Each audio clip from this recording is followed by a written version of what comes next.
Welcome back, Shimboners. How about that? We got a win. It was not the prettiest of games, but I'll roll into my biggest takeaway from the start. We are not in a position to be judging how the wins come. We're just happy to see it. We're 2-1 after an ugly display at Marvel last night, which we were at. We'll touch on in great detail, but we got the 4 points and we move on. Big Chief, how are we? Yeah, fantastic, because we went over there chasing the W and we got it.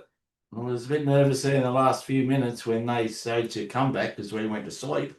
But the third quarter was electric, showed what we could do, even though it was against the poor side. Exactly right. So on this podcast, we'll go through some match notes. We've taken a few on the plane on the way back. It might be not as well structured as other pods, but we'll do our best. But yeah, we'll go through match notes. We've got the watch list back, and there will be an addition or two for the listeners out there. So keep an eye on that segment. We've got the Ryan Bastanak Player of the Year award and much, much more. And of course, your listener questions, I should not forget, where there is plenty of those. Before we get stuck in, just a reminder, if you're enjoying the show and you'd like to support, please hit subscribe just down below. It doesn't cost anything and it helps us grow and get out to more people. And speaking of the people, we got to engross ourselves with plenty of our audience over the weekend, which was lovely. Met some really good people, and we just want to thank you all for tuning in each week. People come up and said hello to us. That was fantastic. Because we've got our mugs out there now, so people recognise us, and we love it. They just come up and say they enjoy the show, so much appreciated. Nice to meet the loyal listeners. Exactly. Right, what was your biggest takeaway? I've sort of touched on mine a little bit, and there's a little short, sharp one. Have you got anything in front of mind? Not really, because I always forget to do this, but I'll go off the cuff and say that was Caleb Daniels' best game for the club. Right, I like it. I thought he was really good forward of the ball in the first half, and then when they moved him to half back in the third quarter, he set up so many moves. He took the aggressive but safe option. He didn't keep going wide around the boundary. You'd look inboard, there'd be a kick he could make comfortably, and he'd make it, and then we'd be off. I thought he struggled to get into the game. I think he had 6 disposals at half time. He was sort of getting a bit lost. They weren't looking for him and they were dump kicking, so it was hard for him to get involved.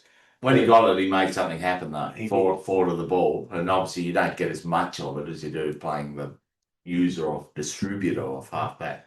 But the third quarter, he moved to halfback, which I liked. He had 12 touches in that third quarter, and I thought he changed the game, set it up for us beautifully. And it's going to be hard because this is not just the case at North, but at every club there's a whipping boy, and it doesn't matter how well they play, there'll be certain supporters that are out to get them. Yep.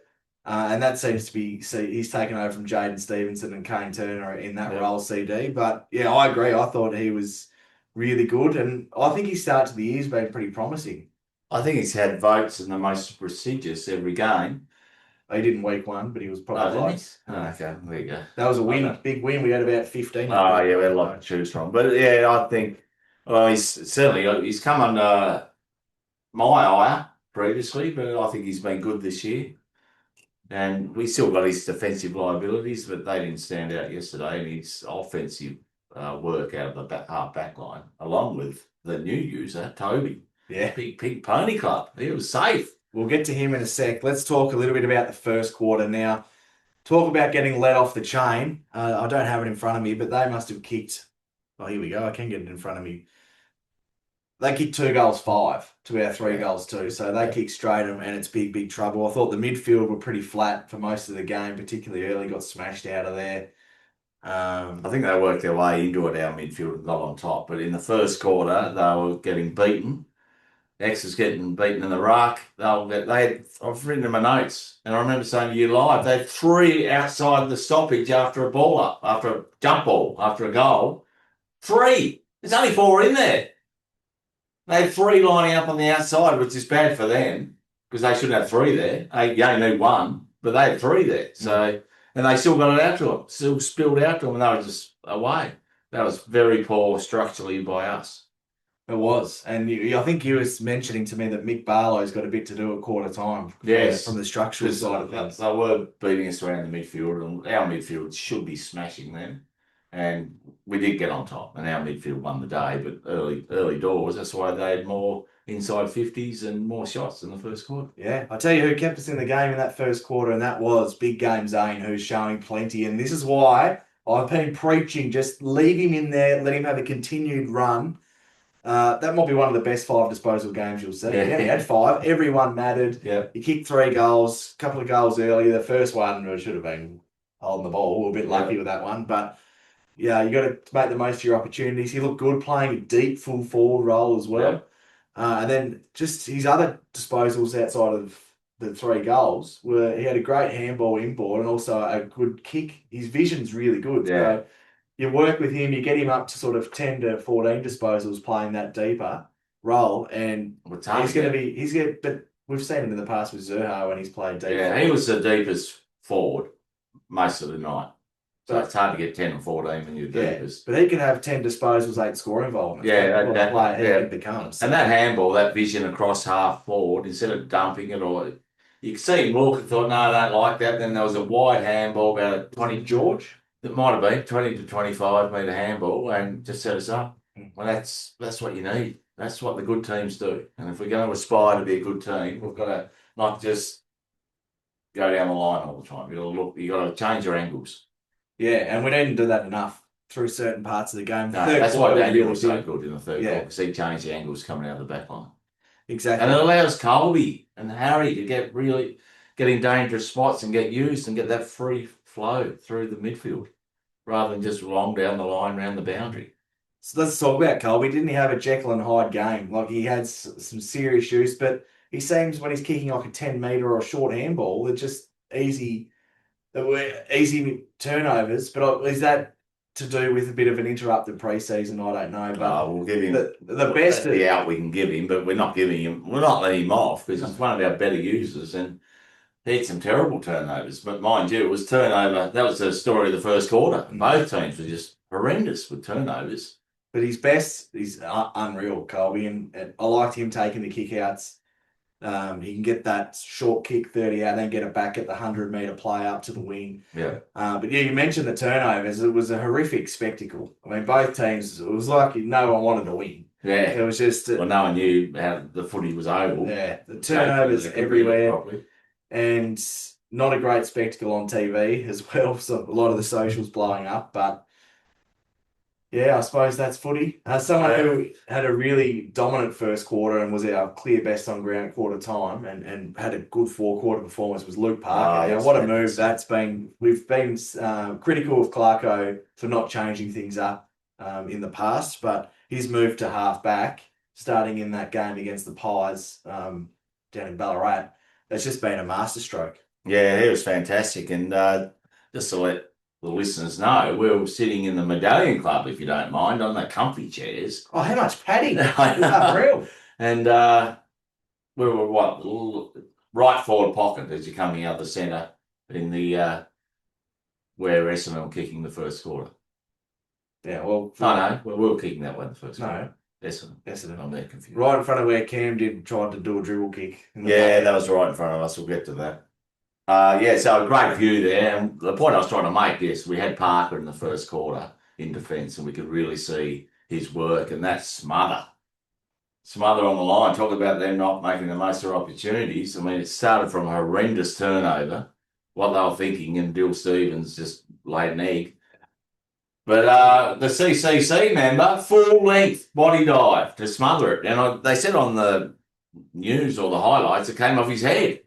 There you go. So you got to commit, and that's what I want from 23 players that put on the Royal Blue and White. But we certainly get it from him. Yeah, but I thought he was, for the whole 4 quarters, he was a constant performer. He was brilliant. Someone who we speak about whipping boys a bit earlier.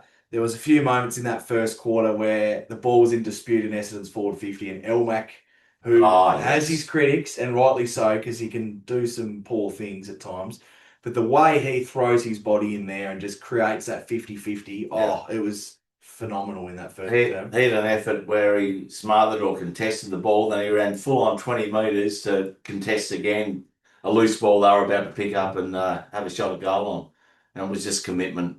That was really good from Elmac. And we know he'll do that. all the time. The criticism on Elmac isn't his lack of effort.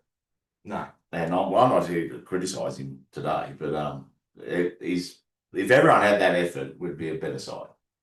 Right, let's talk a little bit about the game style before we continue with player performances. Now, I think we were plus 53 in marks, so it was very much taking what was given to us, as Clarko said in the presser, hitting those short sort of 15 to 20 metre kicks, but we weren't really damaging enough. And I thought we went too slow at times. Yeah, we couldn't get the corridor. No, we couldn't. And someone who I thought butchered the ball a little bit, he looked like he was going to break the game open, was LDU. And just that last kick at times, just butchering a little bit. He had a great kick in the first quarter. I think it was to Zerha for the first goal, where he just laced him perfectly. But he had another one where I think he had Zerha in the pocket in front of us, Larky in the goal square, and one defender between them, and he sort of kicked it to the advantage of the one defender.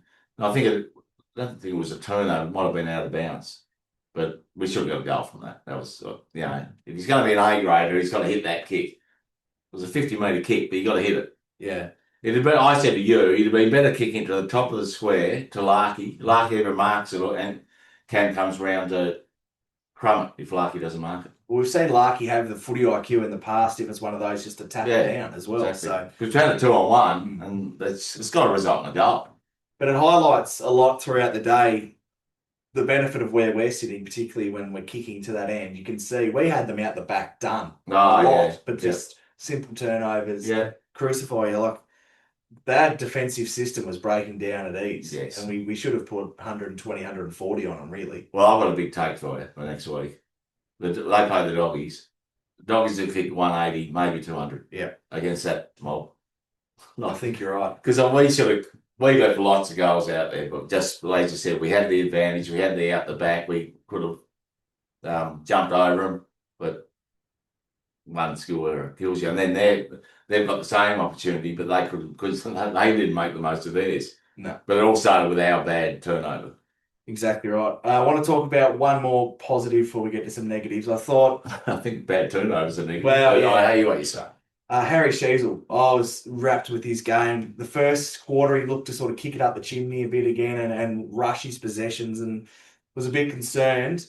But what changed his game, he went back and took a couple of intercept marks, looked inboard to the corridor, ended up with 30-odd, and I thought it was his best game for the year. Yeah. His use was really good. Good hands around the tight in the contest too, over the shoulder type handballs to the advantage, another midfielder.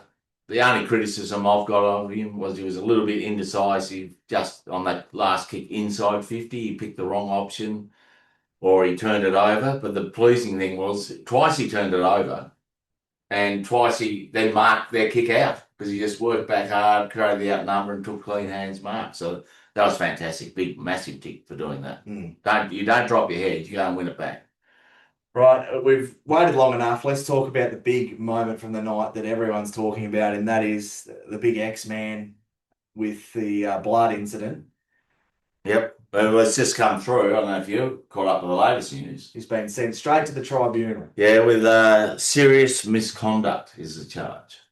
Now, I don't know why they bother having a tribunal because the media have hung him out to dry. It's 4 weeks, 6 weeks, 8 weeks. He'll be playing about by the end of his contract by the time he's finished. But all these little Mitch Clearys and that, he's going to get 6 weeks. Like, you never played football, mate. Like, that shits me. Like, you're there to report, not to give your opinion. I don't mind ex-players doing it or people in the media who play, but when you're there just to give the facts, I don't give a rat's ass about your opinion. Well, if Barry Hall hit for the king hit on, with a coward punch, we call it nowadays, on Saker. Was it Saker? Staker, Brent Staker. Yeah. Guess what he got? What did you get, 10? 7. Right. So if they're saying 6, I know it's a modern new world and you can't, I mean, what he did was stupid and I think he regrets it. But a king hit which could potentially kill someone to wiping blood, and I know blood can be infectious and all that stuff, but it's highly unlikely. Yeah, well, to say 4 to 6. Yeah, well, let's just get it out. It was a dumb thing to do. Dumb, but I just want to say I love X. and he plays right on that edge. Yeah. Right on that edge. And he's been dogged. yeah. Talking about dog act last week. So we had a great view. That was right down our end. A free kick, ruck roulette. What for? No one knows. I'll have to watch the replay. I haven't had the advantage of watching the replay, but it was obviously a very soft ruck infringement. X thought I think he was going to get it and have a shot for goal. It went against him. He mouthed. They suddenly paid dissent. Yeah. Suddenly, it's the first one I've seen this year, and it didn't look that bad. No, he didn't. I don't know what he said, to be fair to the umpire, but it didn't look that bad. So unless he's really gone hard at the umpire personally. Well, I've watched the replay. It doesn't look like it. They've got to have a little bit of a thick skin. Anyway, and then we got pushed in the back and then into a forearm. And obviously cut him open. He stayed down. Why didn't the umpire? The umpire's right there. He should have reversed it. How often have we seen that reversed? X seems to have, because he's big, he's tough, he's angry, he wears a helmet, they don't seem to pay him for it. So if he'd have reversed it, X would have had a shot, probably would have been diffused then and there. But we're not umpire blaming. X has got to take responsibility that he was.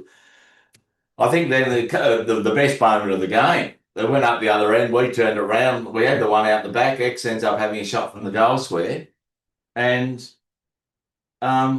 then they all come for him, or he sort of half went for them as well. Yeah, Jackson Price. And I think they accused him of staging or whatever, and he's, I've got blood. But then that's fine. You don't have to wipe it on his face. And so that's it. So I've got a big challenge. All will be forgiven. All will be forgiven. They're engraved, the North Boys. They're engraved on the watch list. I know we haven't got the watch list yet. I probably should have saved it. I'm a bit pumped up. They're engraved on it. I will buff it clean for them. They'll be off. If they can get X off or down to a fine, no chance. Yeah. But I am this is a Hail Mary pass. This is the quarterback in the NFL going the 80-metre touchdown pass on the last play of the game. Yeah. I'm giving it, so they're a chance. They've stuffed up 3. There's got to be a miracle. There does. What do you think? I think he'll get 3. Oh, it's going to kill us. I know. What do you think? Free play on. Yeah. It's little McGrath. Who cares? It's excellent. Yeah, I know. No. The thing that might help him is when you watch the replay, you can't actually see blood. Well, yeah. And he didn't get sent off with the blood rule when the umpire was right there. So those things might help him. But I'm not trying to justify it. It was a stupid thing to do. They've got a close-up where it looks like we can see a bit of blood, dry blood, around his fingernails. So that could have been there for 6 months. And it looks like a little bit on McGrath's cheek. And they've really zoomed in on the Channel 7 thing because they're obviously out to make the news and hang people. So I think the first thing the North always have to do is try and disprove there was any blood involved. But it doesn't look good when he has a look. He goes twice. So that does. But if they can, the AFL surely have to prove there's blood. So if we can disprove that, I'll put some doubt in there. But it is it's only the balance of probabilities, I think. So it's a much lower bar the AFL have to prosecute rather than a criminal bar. But I think that's really the only chance. And then maybe go they were getting into him and, he was a bit off saying he was concussed and he didn't know what he was doing. And he only gets a week. Yeah. But that's the worst part is... If he gets 3 or 4 weeks, I think that's... Yeah. But they're going to hang him because it's going to have to set a precedence and we don't want North tax as well. We don't North tax, don't want the under-12s doing it. Oz kickers, it's... Anyway, I don't hold a lot of hope, but I'll give the big dangling carrot to the North boys. They can off the watch list. Yeah, well, the negative that comes out of it as well is that CCJ might have to take the reins as the leading ruck. And let's talk about him because there's 1,000 listener questions about him. He looked like he'd been thrust on a field, blindfolded, been taken hostage, and then just taken off and say, go and pretend you know how to play football. Because he looked lost. He didn't look fit. No. He didn't look like he could run. And he only played 40% game time. But he didn't look like... Yeah, you think when you play that little, you come on, you're buzzing around. Yeah. Look at George. He only played about 50%. He was like bloody the Flash out there. I don't know. He's a zombie. Yeah. I don't know what we can do with him because he looked lost. And he had one good bit of play I can remember where he get a mark and then was immediately released a handball to Elmac. And Elmac hit out Trentbath, I think, with a pretty good kick. I think it was, Tommy Blamires. Well, I'll tell I you. can't remember who it was, but it was great because he didn't think. He just grabbed the ball and handballed. But he spoiled Larky. He spoiled John. Yep. Where he needed to call them back, not fly for the ball, and they both bloody drop it. Oh, but it just his running. I reckon I could have run faster out there. He did not look like he knew where to position himself, and then when he wanted to go for the ball, he sort of lumbered. He didn't look fit. Like it was just a horror. And I don't like potting North players, but if we lose our reigning best and fairest, our reigning Bassi, and have to replace it with the zombie, we're in trouble. Well, that's especially coming up against. Sorry, I'll give you a chance to speak in a minute. Especially coming up against Carlton, who are a clear. That's their one wood is their contested clearance. That's why I hope the coaching panel look at potentially Trembath spending time in there with chop outs from. I'd even look at Will Dawson or something like that, because just CCJ looked so far off it yesterday. Well, we're actually started down this rabbit hole talking about how many weeks he gets. Let's say he gets 3. Now, do you give CCJ, say, here's your 3 weeks, this is your career? Or, I'm not saying that's what you do, this is posing a question, or do you give him 1 more week, or do you say, no, that was horrendous, you're out of here, and we'll go with Dawson, who apparently did second rucking in the VFL. You got Whitlock, who's tall enough, probably not quite solid enough, but it's more a leaping ruck. He could do that. You got Trembath who can do it, but then you're robbing the forward line. But you can bring Darling back in, who had a good game at VFL apparently. Who else? John. Nah, we know John can lead. Nah. But that's the other thing I was going to say. He's had 24 broken bones. You're not sending him in the ruck. About the zombie. He looked like Tom does when Tom gets bashed up, falls over, and he looks half dead half the game because he's thrown himself backwards in the contest. And, he runs all harsh. That's how the zombie looked when he came fresh off the bench. I know. And we expect... Well, unfortunately, we're not expecting a lot from him, but I was still disappointed. Yeah. And then after what that happened to X, he seemed to lose all confidence and probably felt shit for what he did. Yeah, he had a stinker of a season. Yeah, so it probably affected him mentally more than anything. Anyway, we'll move off that. I just want to make another point about the game before we move off the game. I thought our backline held up pretty well, and we were, especially when it was down the other end, and we were having a lot of contests and we were bringing the ball to ground and then getting it out. A lot of the times before CD particularly went down there, we were getting out with a couple of short kicks and a long one to the wing, which we were turning over, but at least we were turning over 80 metres out from goal. Not 40 or 50. We did have a couple of them, but that was sort of the state of play. But when Daniel went back there in the third ball, slicing and dicing him, all started with him and going more corridor. And in the last quarter, when we were right up and about at 3/4 time, although 6 years, you still got it in the back of your mind, you think, surely Essendon can't. Yeah. But they started to, and it all started with the captain hitting the post from 30 metres out.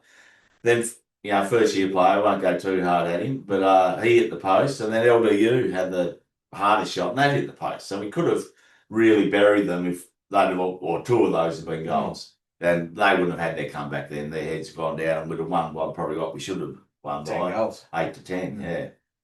I want to highlight one more player before we move on.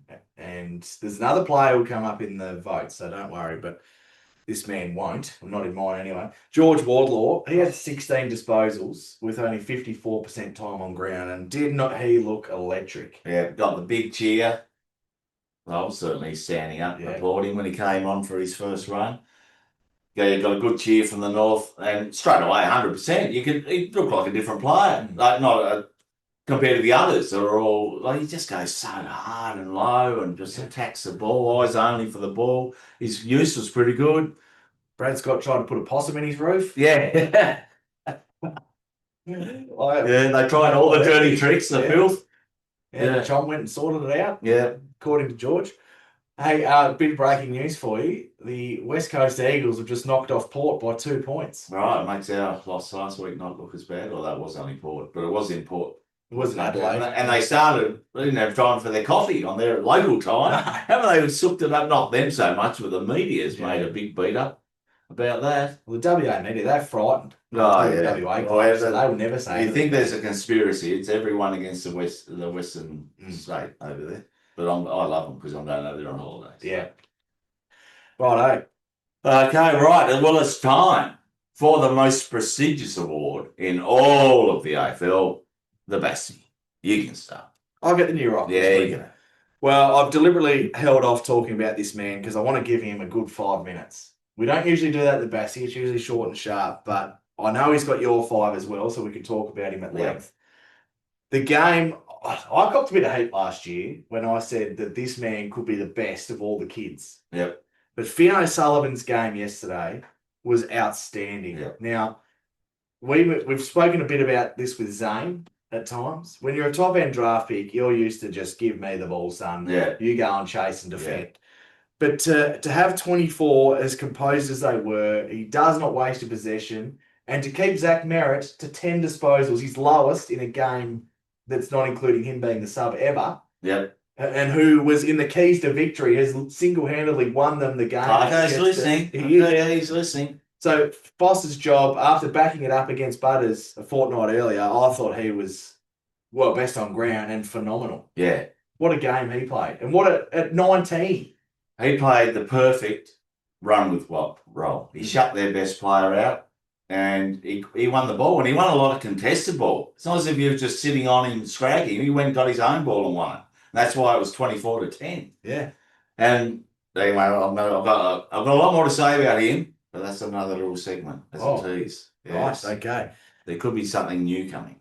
Right. But anyway, we'll let that go. Yeah, I just thought he was brilliant all day, and what a player he is. He's got future captain written all over him. Yeah. Country lad, just gets to work, doesn't worry about working his job done. Yeah. And Merritt was ineffective with his 10 disposals. Then to try and send him to half forward. And to get into he got a lot of it where he was on his own 80, 90 metres out on the flank and he had to kick it into congestion in their forward line. He didn't get a lot of it. No, that's where a lot of his disposals were. That's what I meant. That's where damaging. The majority of his disposals came, and FOS was there guarding him, but thought, well, you're not dangerous out there. You can have it out there because that works into the team plan. Not all about me. It's a team. Exactly. And it's a team first role he played anyway. Fantastic FOS. So every game, it's been a perfect 10 in the Bastie. Correct. It's had 3 10s, and I don't think anyone in those 10s, they're giving too much away, has backed it up with another vote. No, they haven't. So he will. I've got full faith in him. Yeah, well, so far. 3 games in. 4 votes I gave to Luke Parker. Yeah. Very stiff. 33 disposals, 13 marks, and was the general down back. Played that quarterback role perfectly. Yep. And sort of gave the keys a little bit to CD in the third quarter. But you just know what you're going to get. He's tough. He's gritty. He's a leader. I think he's a great kick. He's a great kick. And I don't mind him kicking out either. No. Because he's got a penetrating kick. And just what a coaching move. What an acquisition he's been. I mean, we were so excited when we got him as a trade to come across. People have shut up about Riley Bice now, haven't they? That was the big thing. Yeah. Oh, we gave away the pick that got Riley Bice. Well, Parker's just... I'm I'm not sure we win. But we could be very easily be 0-3 if it wasn't for Parker. Absolutely. And good tick moving into half back because we've got too many midfielders. He came in as an inside midfielder to help them. Well, they're standing up on their own now, and he can go to half back and help the back line, our weakest link. And he's so good on the ground ball there, and he knows when to come off. I mean, he's going to have goals kicked on him at some stage, but he's playing that role beautifully because he's a bloody tough bugger, and he gets in the right positions, and when he's got ball in hand, he makes the right decisions. And something that hasn't been spoken about a lot is the fact what that's unlocked. So Parker to half back has allowed FOS to go in there, and we were just speaking how highly we are. It unlocks the bloke who got the best on. Yeah. Parker was best on a quarter time, as you said clearly, and they were neck and neck.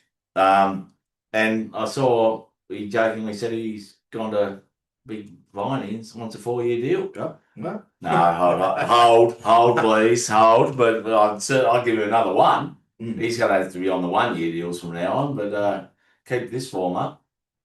No worries, he's got a mortgage to pay, so he must have bought a decent sort of house in Melbourne. I wonder if he's got JK there still. He's looking yet. Well, is he not paying his board, JK? JK would have to be living with him. Yeah, surely.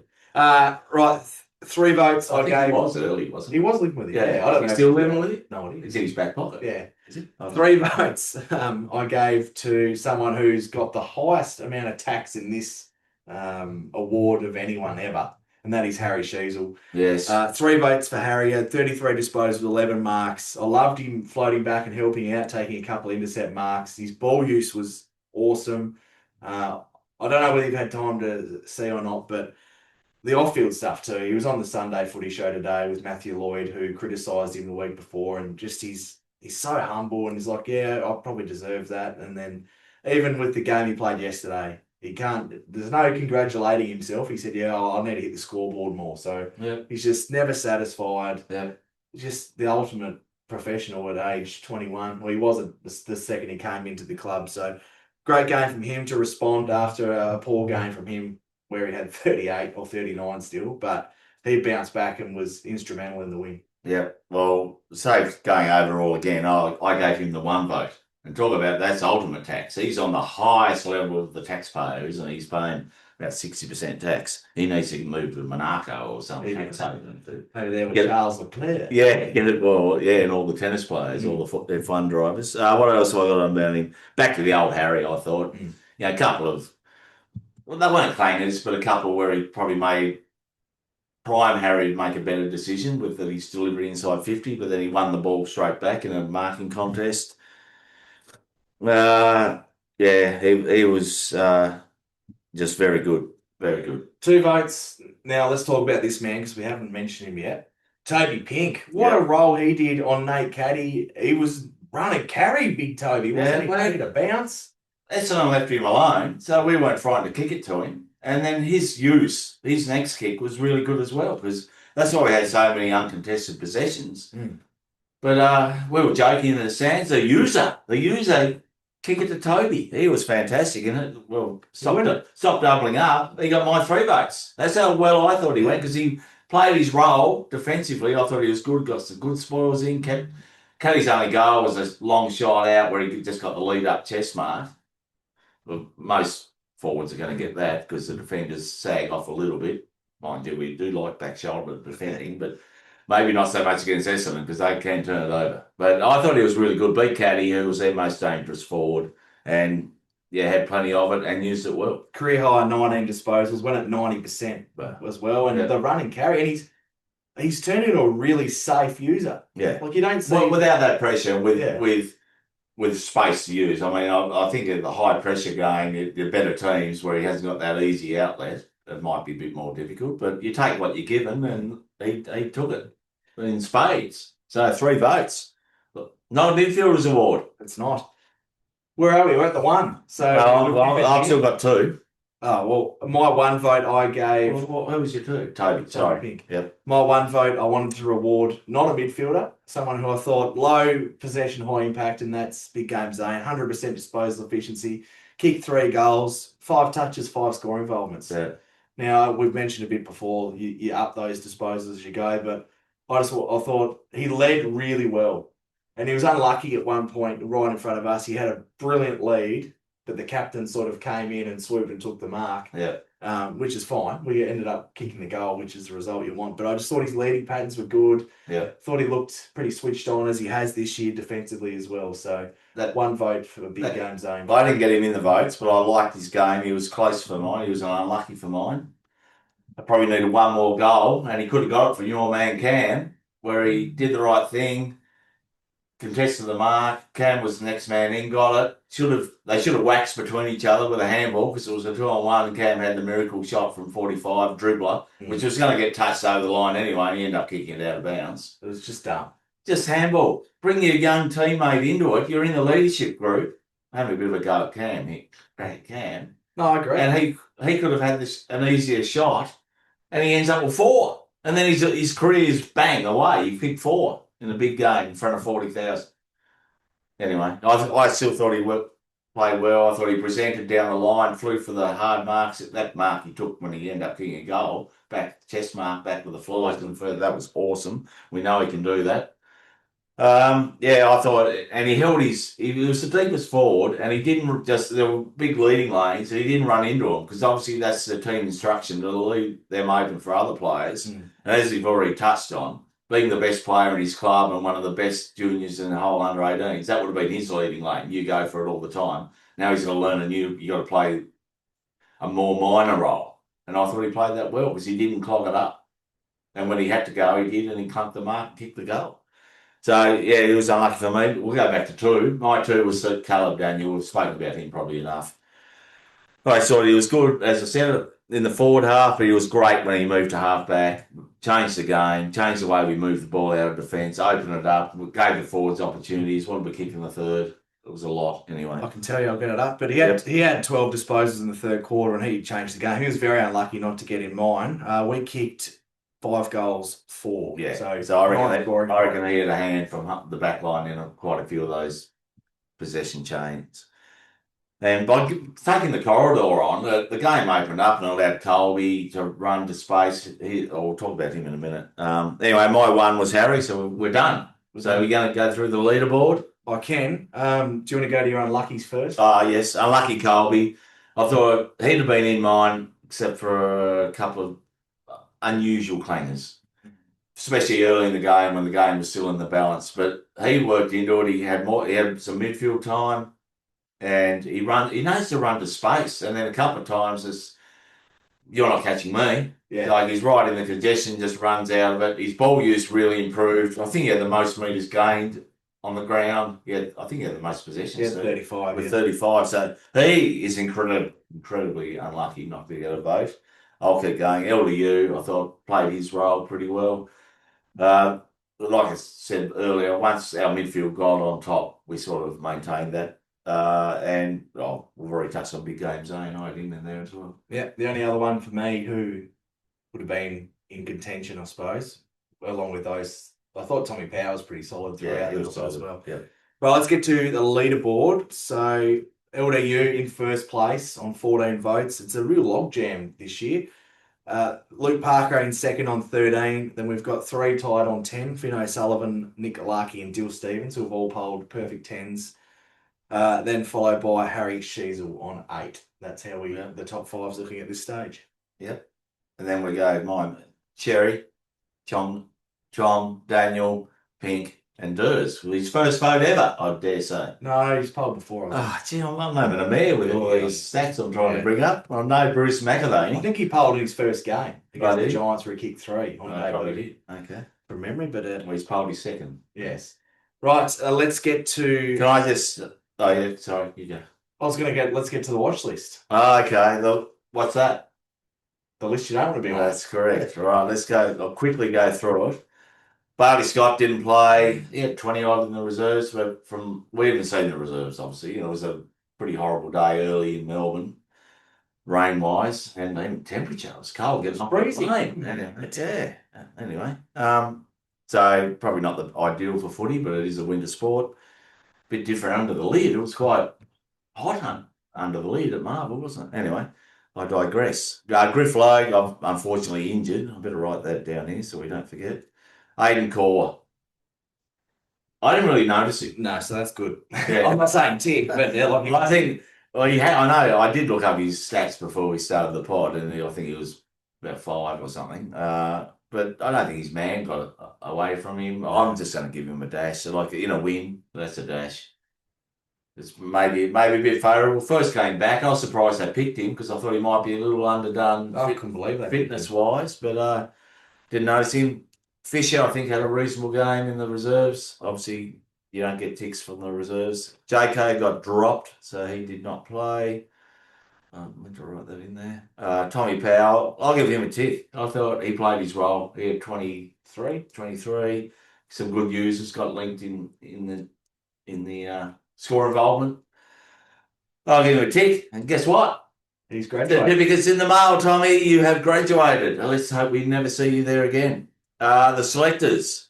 Well, we won.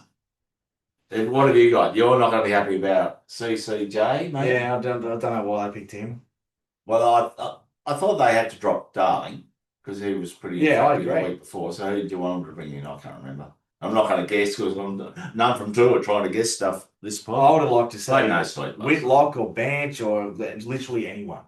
Well, Banch and CCJ, it's sort of No, I know, oranges. but I'd pick Whitlock before CCJ. That's just me. Well, we won. We should have won by 8 goals. Yeah, we won by 2 goals. Oh, I'm going to give them a tick. Right, and they're off for now. Well, we'll see what happens with the whole Big X situation and who comes in and who plays ruck, and if worst case scenario, which is looking more likely than not. The North boys will have dangled the biggest carrot they can have, get the big man off, and they'll be off and probably get a free pass for next time. Well, there you go. If I've added more to it, just get him off.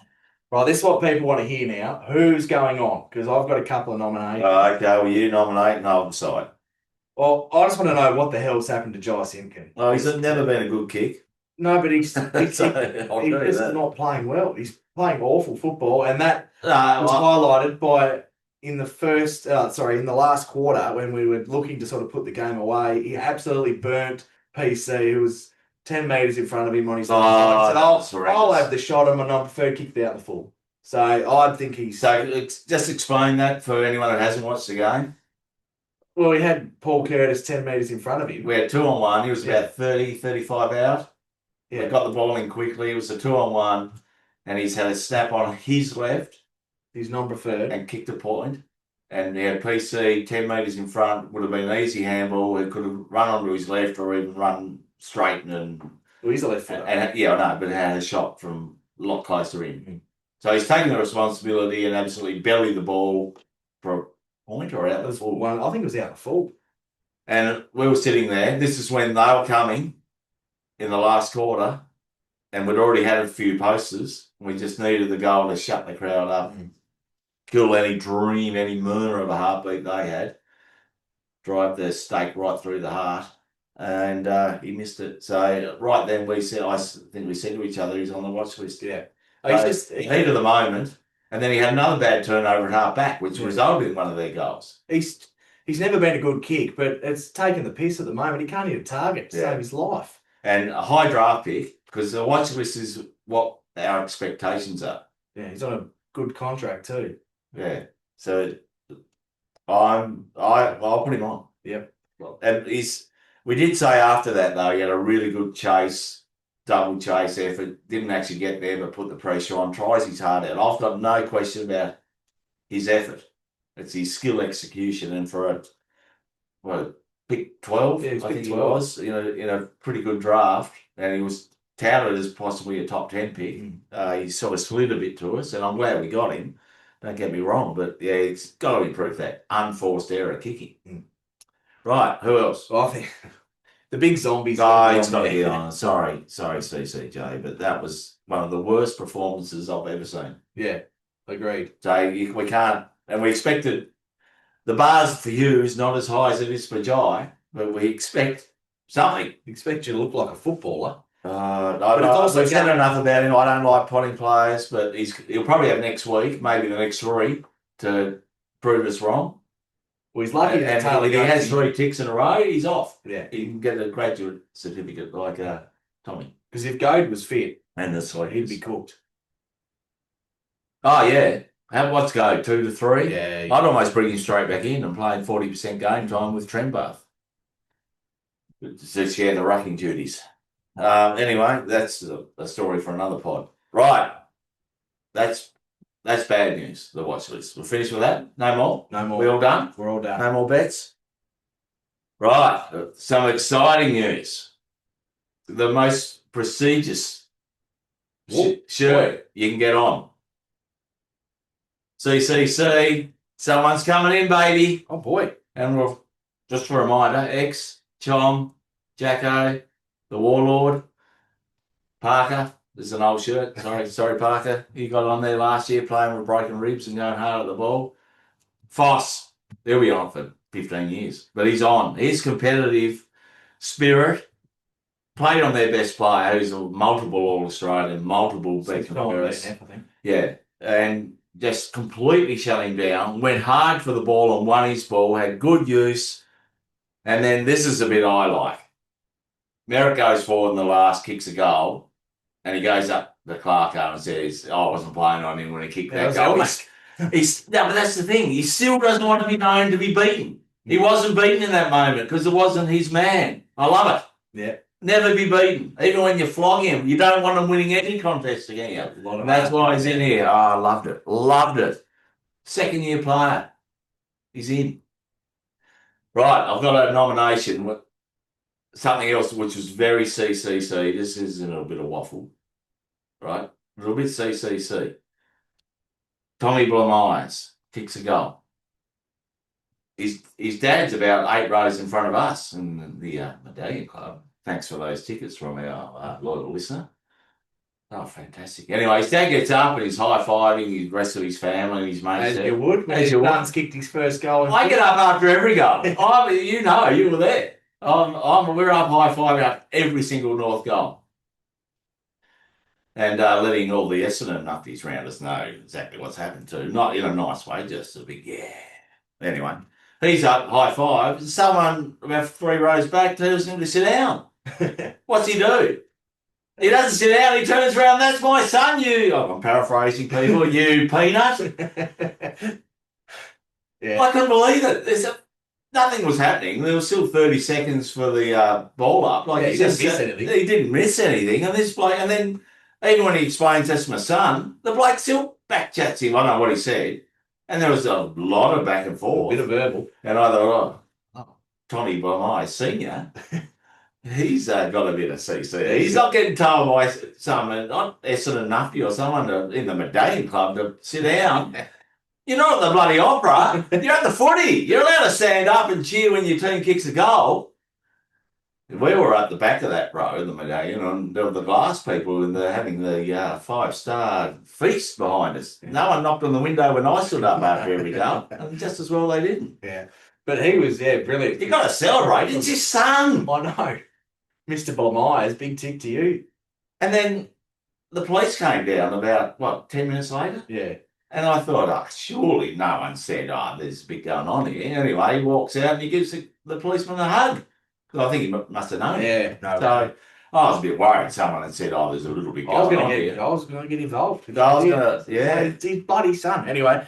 But I love that. Yeah. I love that from him. And even better, because obviously that was the other end of the diagonally opposite, the other pocket to where we were, where Tommy kicked it. I've watched the replay. Have you seen it? Yeah, you can tell. He's got some Essendon nuffy yelling in his ear as he kicks it, steadies himself, drills it from a very tight angle, going a long way out, and then turns round and gives it back to him. Yeah. I loved it. There's a bit of ticker. There's a bit of hard stuff going through that family. Yeah. Don't worry about that. What about the visualisation too? Just shutting the eyes. Yeah. Getting that peanut out of his head. Ice in the veins. Yeah. I reckon I've got one more. Might be a nickname. This is more of you. This is more for one of your boys. Oh no, what? Dover. What about him? Jump up. Oh, the jump. I loved it. Oh, that got me up and about. Brought me back to old 26-inch pythons. Yeah. Loved it. Love a bit of passion from the young fellas. Anyway, sorry, I waffled. That's way too much waffle. Yeah. But anyway. Let's get into the listener questions, best part of the pod. And Kelsey Allen says, could FOS win a Brownlow in the next 10 years? He was fantastic. Just one. What? They don't tend to reward the taggers, the rumblers, because the umpires got no idea. But he'll be right up there in the coaches' votes, and he'll be right up there in the... I think he can win a Brownlow in the next 10 years. He's a gun. Yeah. And now they're looking at the stats, although if they've got any brains, they'll look at merit stats and think, 3 votes, because he's kept their best player ineffective. Andy Dools, then there's a lot of CCJ questions here, so I'm not going to read them all out. Have we covered them, or are you just trying to generalise them? We'll have one more go at them. Well, I just want to read this one. CCJ, done after that performance, only impact he had was spoiling Larky on the wing. So which we we've said, done. and Chom. Mm. He should have called Chom back. They both threw for the same ball and effectively both trying to mark it, spoiled each other. Just call them back. That's your role. That's number one football. You call them back because they don't know what's behind them. You do. You call them back, say you're safe. Come back, John. You're right. You know I like it. I've got your back, brother. You know I like it when people put in some funny stuff that makes me laugh. Jay Barto 98. That was kisser in the dark kind of ugly. So I like that. Last call. Yeah, Puma Pants has put, are we the biggest confidence team in the comp? Disposal is shocking without momentum. Yeah, I agree. The disposal was terrible, wasn't it? And once we got a bit of momentum, but we lose it that quick as well. We've said it the last 2 weeks. We can have it, and then we can lose it just as quick. So just watching it live, we're clock watching. They were coming. We want to make sure they didn't have enough time to get to us. James Bunker says, was the last quarter fade out simply the 6-day break plus Perth's hot weather? That's a good consideration to have. Yeah, we had the hot weather. What they have, a 6 or a 7 day? Well, they had a 6 as well, yeah. But they did play earlier and they didn't have the flight. Clarko talks about the flight like they're flying from London or New York. Like, I mean, it is a long flight, but there's well, they got the time zones. Yeah. You'll find that out later in the year. Yeah, probably. I found the time zone from Melbourne because I got about 1 hour's sleep last night, so that was bad enough. That's why we're not in the same shirt. We're not running. Probably a bit. Yeah. We're not running. But we did go for celebration beers afterwards. We did. And then got no sleep. Lucky says CCJ versus Finbar. I think Finbar had so much more upside. What's your thoughts? Yeah, I agree. What they extend, I agree. Yeah, I think that's a good call. The problem with CCJ is he can't ruck and he's not a forward. No.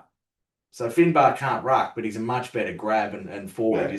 Finbar's, I mean, we had to get rid of him, I think, because his ground ball stuff's non-existent. But then I can't argue that CCJ's is as well. I'm glad you said that. Yeah, but I mean, CCJ, he's had some good form in the VFL as a ruckman, but we just don't see it at AFL. Got a good one here from My Sporting Lens. Next week. There you go. Yeah. Be positive. Can all Roos fans take a breath? Wow, our fans are depressed over a win. Yeah, look, that was my biggest take. We're not in a position as a footy club to be unhappy with it. I'm just glad we won. Yes, it's disappointing to finish the way we did, and it was like a wet blanket on top of you, but we got to sing the song at the end, and that was... We're up and about in the third, and just being a long-term North supporter, especially in the recent past, I said, we're 30 up, and I said, we need one more before 3-quarter time, and we got it. So 37 up, and then we still, it feels like you're falling at the end of it, so that's why you're a bit flat. And on this pod, we go through the good and the bad.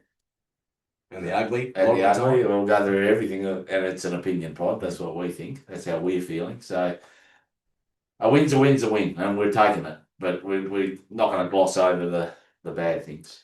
No. Mrs. Pommelhorse, can we really play core over Hardeman again? No, I'll be bringing Hardeman straight back in. Yeah. Yes, but they're a sort of different player. Like they are. But Mark is taller. But Elmac can, depending on Carlton's lineup as well, they don't generally play 3 talls. We'll touch on this a bit more in the preview. That's the preview part. I think to hurt them on transition, they've got to play. Yeah, Hardeman. Especially when now we've got Blamires down there. He's a good user. Except for that one horrible one he had, his first possession. The Iceman. Where he almost missed his foot. We're rolling with that. The Iceman. Yeah, I like it. Alex Lopez, 1999, says, FOS 6-year deal would be one of the best two-way mids in the game. Get the bloody pen out, Brady. I would tick that off immediately. And, yeah, I think we've found our defensive midfielder. Oh, bloody oath we are. Yeah, so we've seen that the last couple of weeks. My Sporting Lens, how good was Tall Curtis? That's in reference to Cooper Trimbar. How about the massive clunky talk? I don't want to get too excited, and I'm not comparing them the same, but that's what Kerry used to do. No, I'm just saying, I know you're not comparing them. He can take a contested mark in a pack, where he's probably got really no right to take it. He took one between 2 players. He just clunks it. There's body contact, there's all chopping of arms, there's all shit going on, and he just one grabs it. And the best thing was, well, that's probably the best thing, but then he went and finished the job. Kicked really well.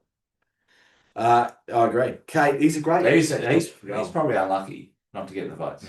He was really good. Kate's underscore postcards. Will that be good enough to beat the Blues? At least there will be no over celebrating. Well, I noticed that when I watched the song back, and I'm not happy with Marv only playing it once, by the way. That's going to watch this. Yeah. But the boys weren't it wasn't the same way they sang it in round one. So it might be a blessing in disguise. Maybe it's just like we can't afford to take the foot off a little bit, and it might just whip them into shape to start and finish better against the Blues. So we'll have to wait and see. The Big X thing worries me. Well, that's a preview pod discussion, but losing Big X, who's so vital to our midfield and our midfield dominance, is going to be a massive loss.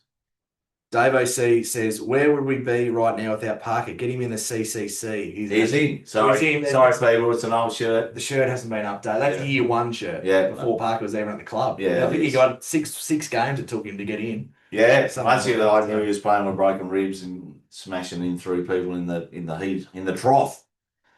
Another one from Kelsey here who says, is this the same Zane Dersma the club saw back on his draft night? Absolutely. Yeah. Because I've said this a lot, and people who have been with us throughout will be, he's said this again. But his player comparison was Toby Green. Yeah. Like, he's not going to have 25. He's high impact. And when he touches the ball, something will happen. So we saw the first quarter against the Eagles. He was pretty solid against Port, a little bit quiet. And then last night, so damaging. Yeah, low possessions, but high impact. And that's what most forwards are, unless you're the high half forward, he gets a lot further up the ground. But he was, as I said, the deepest most of the night. Yeah, Jack Croce also said, Dersma, 5 touches, 5 scoring involvements. How do we get his hands on the ball more? We have to play further up. Yeah. We just get more and better entries. Yeah, lower the eyes more. Now that the confidence has grown, they've seen him do it, the players might look for him a little bit more now because he can get a mismatch. He's a hard matchup because of his height. He's agile, he's quick. Good lead. Yeah, exactly. So hopefully a bit of a combination of both. Get him, probably rotate him up the ground a little bit more. Great mark. Yeah. So yeah, I'm really wrapped with Big Game Zane's performance last night. No idea. Good win, but the lapses in performance when the pressure is applied is a worry. I agree. And a better team, a top 6 team would have beaten us. They'd have overrun us. Well, we probably wouldn't have had that lead to begin with, but even if we did, they'd have overrun us. They'd have made the most of our turnovers early in the game, in the first quarter. We got away with them because they'd turn it straight back over, then we turned it back over, then it was like game table tennis, just bang, bang, bang. Mitch Hunter, if the North lawyers get X off, are they moved to pen or scratched? No, I've covered that. They're buffed off. They're off, and they've got a free pass for the next one as long as it's not a member of the CCC. I know we have discussed it, but I just want to read it out just to the investment people straight away. They know. They know. Well, the bone is out. They listen. They know what's going on. That's why we love them so much. They're invested. Tommy McNamara, what's with all the lateral short kicks to a 50-50 instead of hitting up a forward inside the 50? Well, they got sucked into just hitting those short kicks and getting a bit lost at times. So I agree with Tommy there. Yep, I agree. Yep. They've got to... That was the bad part of the game. There's taking what's there, and then there's also, you've got to move the ball. And it shits me when they sit there and wait for 10 seconds until all the Essendon, the rucks come back in a full defensive. Then they kick it to where they would have kicked it anyway. Yeah, and then, because they're so slow, they kick it long and they've got an outnumber and they mark it. Anyway, there's certainly lots of room for improvement from this game, but the one thing they can never take off us is the 4 points. Exactly. And the pride in beating the filth. Nicholas Pascoe says, how are the seats? Sorry you had to watch that. At least you got to see some good skills at halftime when the kids came out. Well, seats were magnificent. Seats were magnificent. Thanks again and to the loyal listener. For comparison, the last time we were at Marvel, we watched Jeremy Cameron kick 11 and have no one play on him. So this was much better for us last night. And just so you know, we want to mention the listener who gave us the seats, but we haven't heard back whether they're comfortable with us giving them a shout out. Yeah. So if they do, we'll definitely shout them out. Absolutely. Andy Locke says, bloody good to get a win. Gobsmacked about selection. We ran out of leagues in the last and we picked CCJ, who played 35% game time.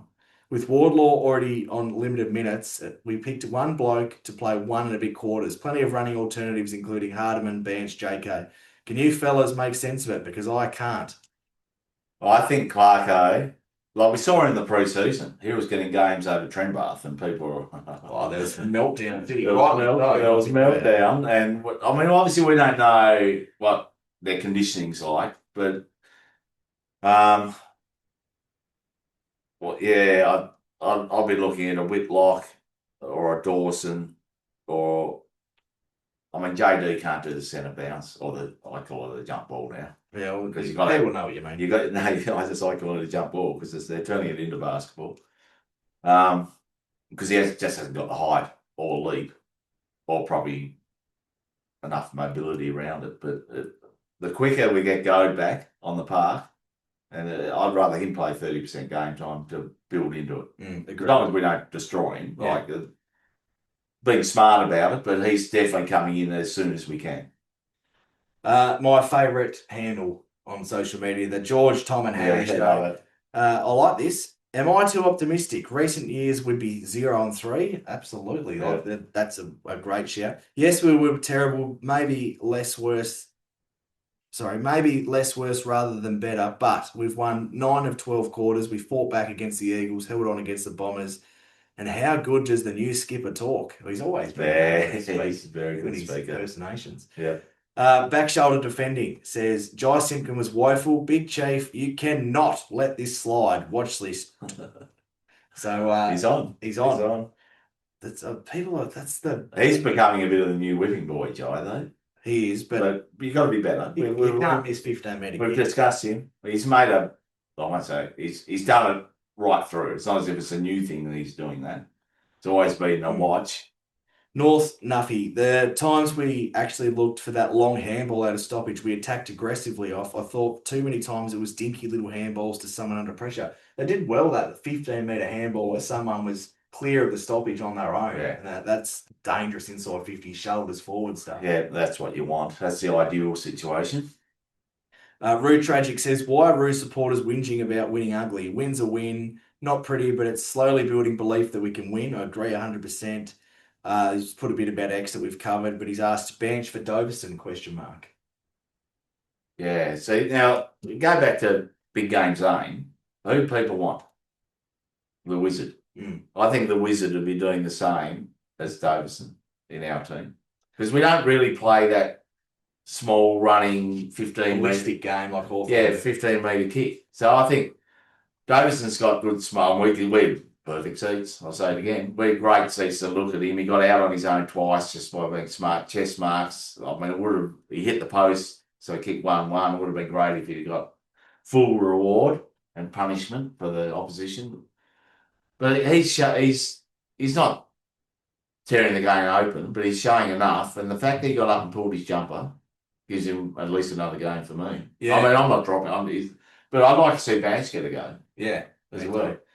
The one knock on, and he's my man. I know what you're going to say. One knock on him is he's got to wrap those tackles better. He had him, I can't remember who it was. Dead to rights. Dead to rights, and he tried to hit him too hard. Yeah, just tackle him properly, wrap the arms. He thought he'd spent too much time with Big X. He gets shrunk too much, but he's a first-year player. But when they don't know you're coming and you get there and get them, you've got to get full reward, I think. But hopefully you'll learn that, and he'll learn it really quick. A bit more defensive pressure, but he's there. He's finding the space. I like to see him probably get a crumbing goal. We haven't really seen him do that, have we? He's been lead up, hasn't he? Yeah, or out the back. Well, he got a crumbing goal. Oh, his first game. His first goal? Well, first goal last week, but yeah. Lots of comments here about feeling flat after the win. And I don't want to underestimate how disappointing the last quarter is either. The only thing better, there was the Essendon supporter base. Is Brad Scott house fine? I hope he's got security around his house because they're coming for him big time. And they were flatter than we were. Lots of calls for Jai Simpkin to be dropped. What say you? No, who's coming in for him? Well, they say play Blamires or Zane on the wing. Zane's. I don't think he's got the tank. No, Jai's effort good. His use questionable. Jerry, he was ahead of the curve here. He says, "Will FOS finally be promoted to the CCC?" Yeah, well, we can straight in. Well, not straight in, or straight in after that effort. I've had my eye on him for a little while. We've got one from old school Jock. Can we talk about Pink? Good, honest defender. Doesn't try to be too fancy. Rarely beaten. Yeah. Well, he had a bad one the week before against CDT. Yeah, he had a couple of poor efforts, which we highlighted because we go both ways. And speaking of that, the last point I want to raise before we wrap up. Yeah. My man Cam. You know I love him and I'll defend him till the cows come home. Yep. But he's got to do more defensively.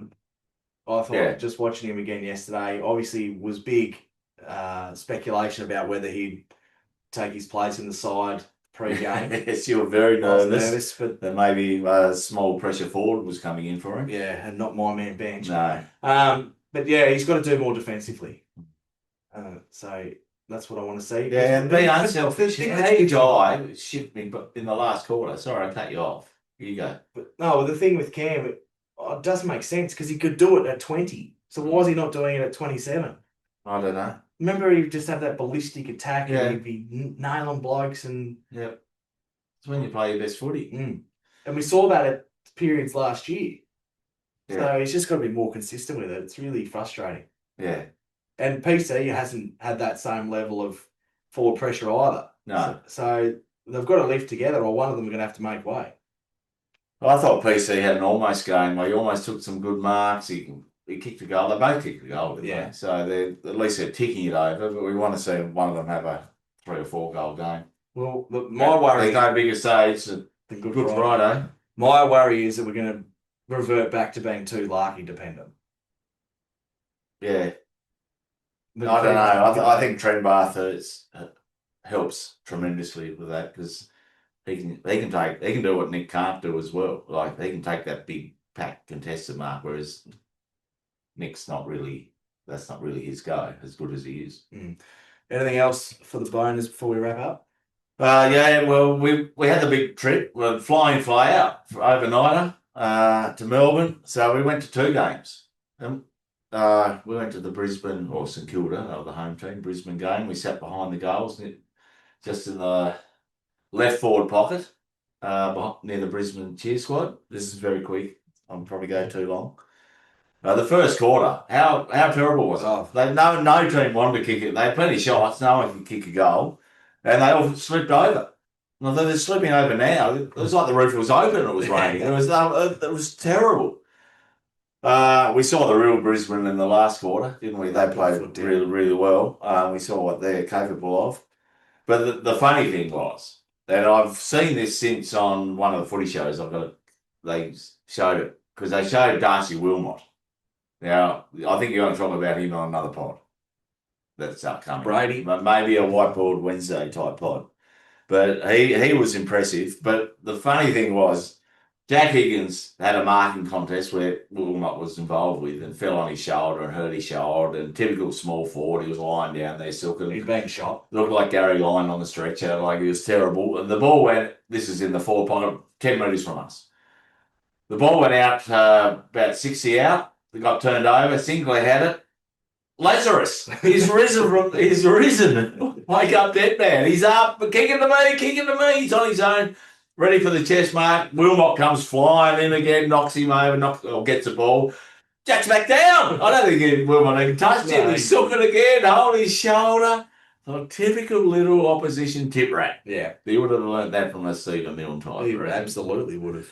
And it just made me laugh. And we may have let him know we thought his effort was a bit poor. Yeah. Anyway, it was good, relaxing, sitting there, not really having a dog in the fight, but that made me laugh. Right, that's it. That's us. Thanks again. Had a good trip to Melbourne. Thanks for inviting me. Oh, that's all We'll right. have to do it again sometime. And the most important thing was we got the win. Yeah, and we got to meet some of our lovely audience. Oh, yeah. Thanks to everyone who came up and said good day. Yep. I really appreciate it. Yeah. That's about us then. All right, until next time, we do the big Good Friday. You know, this is always my grand final. Yeah, well, just as we leave for listeners, this will be delayed for them by the time it gets out, but just had a look at the footy. Carlton are up 44-2, so they'll be full of confidence. Oh, that's great, because I put a... might have put a couple of dollars on the Come on, bloody Melbourne. What happened to their run and gun? They're obviously running and turning it over. They must have been watching the highlights of Saturday night football under the lid. They must have, but that's about us. That's no good. Well, speaking of a bit more waffle. This more involves you. You did all right. I had a lucky multi-win because Darcy Wilson came back on with about 2 minutes to go and had 2 touches in the last 30 seconds. So Darcy Wilson, another one Brady needs to keep a very close eye on. Yeah, the last 30 seconds he had 2 touches to get your multi over. Yeah. You had a good win, pay for your weekend. Exactly right. All right, until next time. Way too much waffle, but it was a great weekend. Carna Kangas. Thanks again, guys. Like, subscribe, tell a mate. We appreciate you all. Back to preview our grand final against the Blues on Good Friday. Until then, go Roos!